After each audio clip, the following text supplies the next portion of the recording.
Hello, this is Lita from Lita Scrapbooking Life. I'm back to show you how to do this zoo paper bag mini scrapbook. This is the one that we looked at in part 1, and now we're going to put this together. The first thing you're going to need, of course, are some paper sacks. Now, a lot of the time on the paper bag minis we use lunch sacks, but I found a really great sack. Check this out.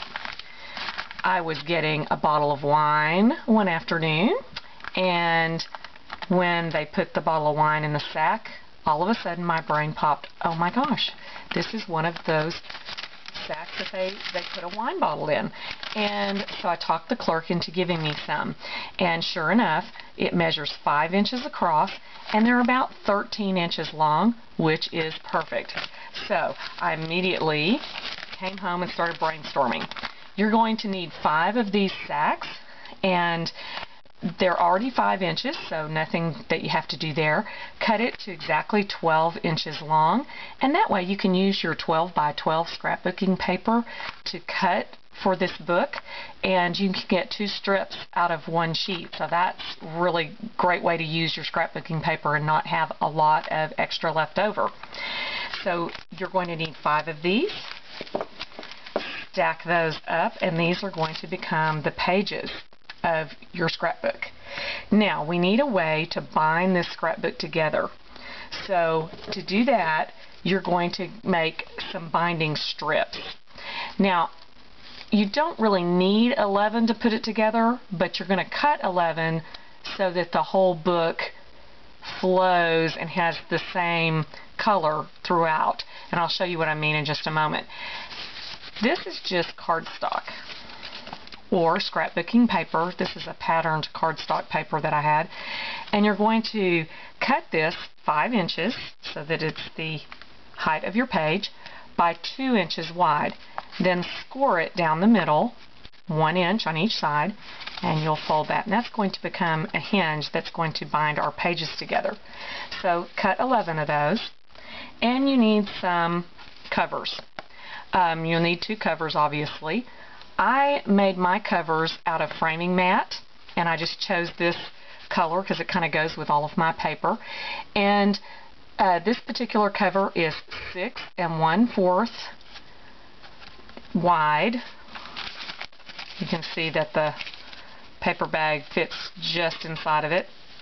And it is 5 1/2 tall because my bag is 5, so and I want a little bit on either side. So you need 2 covers, 5 bags, and your hinges. Now let's start putting it together. You're going to start with your cover, okay, and take a paper bag. You can see here's one put together. You take your paper bag, little glue on this side of the hinge, right? And glue that right in place. Okay. Turn the bag. Next one, right there in place. Turn the bag. Now, one thing that you'll notice as you're putting this together is that when you open up the center, you don't really need a hinge there. I mean, if you don't put one there, the bag's going to be fine. It's the fold. But if you want it to look the same on every page, go ahead and put it in there so that you see that same color in the hinge. So I put a hinge on every single page, even though this is a fold and you don't really need it. Okay, you keep on going, gluing those, gluing, and then when you get to the very last one, you'll glue, and you have the basic construction done. This is what the binding looks like. We're not going to cover this with anything. You want to wait until after you've filled the scrapbook, because as you put things in the scrapbook, it will get thicker and thicker, and you've got some give there. And then you can wrap the binding later. Now, you're going to need something in these pockets. Now, I use my circle punch, my 1.5 inch circle punch to punch these. And then I'm going to make a card to fit inside here. This card that you put in, this pull-out tag, you need 5 of these. They're going to measure 5 3/4 wide by 4 3/4 tall, and that's going to make them fit just inside, and you'll have a little extra wiggle room. Okay, so you'll need 5 of these tags to fit in your little pockets here. Then, once you get those done, you're also going to need some circles. Use that same circle punch and punch 15 of these. If you want the top tabs and the side tabs on the album that I showed you, both these and these, then do 15. If you don't want the top tabs, then all you need are 10.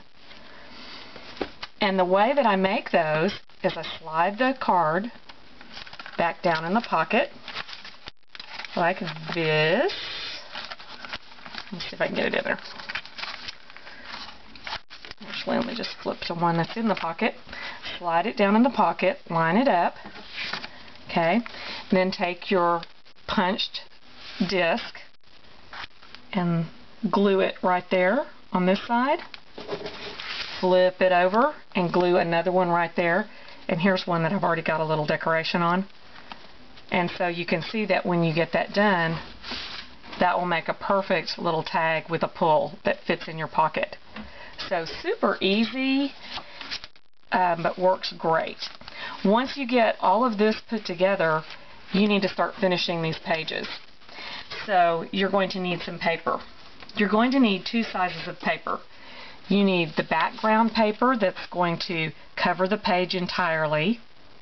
And so, of course, since this is background paper, it's going to need to be the size of the page, which is 6 inches wide by 5 inches. You need a total of 20 of these. And the reason you need 20, you need 18 for the pages, but you also need 1 for this facing page, the cover facing page, and 1 for the page that faces the cover on the back, right here. So you'll need 18 for the pages and 2 more, so that's 20 total. Okay? And I do mine in sets because I want them to match up, so I would cut 2 like that. And then you're going to need some pattern paper to go inside. And so you're going to need 18 of those, and they're going to measure 4.5 inches tall by 5.5 inches wide. And those will match up just like that. Isn't that cute? Okay, so I use my circle punch, or my circle punch, and I punch that out, glue this on, and then I'll put it on there and line it up again because my circle punch won't go through all those layers. So I glue, punch, do the other side, punch. Okay, then I make my cards, slide my cards in my pockets, put my tabs on to line up. And for this top, because of how these bags are made, you've got this little gusset up here at the top. So you can take another circle if you want to make those top tags. All you do is put that down in between and put it about halfway up like that. Makes a perfect little top tab. And then when you want to decorate it, you just punch the circle out of your patterned paper, cut it in half, and then you can glue it on there whatever color you want. Okay, so really that is the basics of putting the paper bag album together. That's pretty much all there is to it. And as you go through, you'll see that I have a background paper with a coordinating printed paper on the front. And then whatever I have here, I punched my circle. Now this big one is 1.5 inches.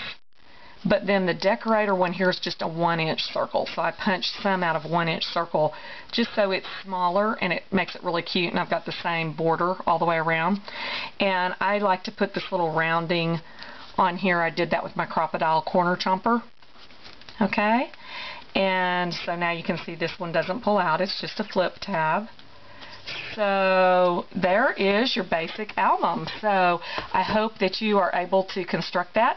I do have a blog that I just got up online. It's lidascrapbookinglife.blogspot.com, and you can go to that for a list of all of the pieces and parts for this album. In the next part, I'm going to put it all together and show you kind of what the finished album looks like. Remember, when life gives you scraps, make something beautiful out of them. Lead a Scrapbooking Life. Thanks for watching. See you in the next part.